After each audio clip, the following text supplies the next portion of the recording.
Engine is currently on. You can hear everything runs smooth, no issues.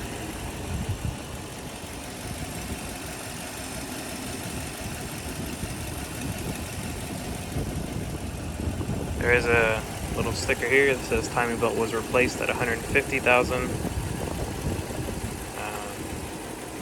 Car is currently at 189,000. It does have a 2UZ engine, and like I said, you can hear everything is running well.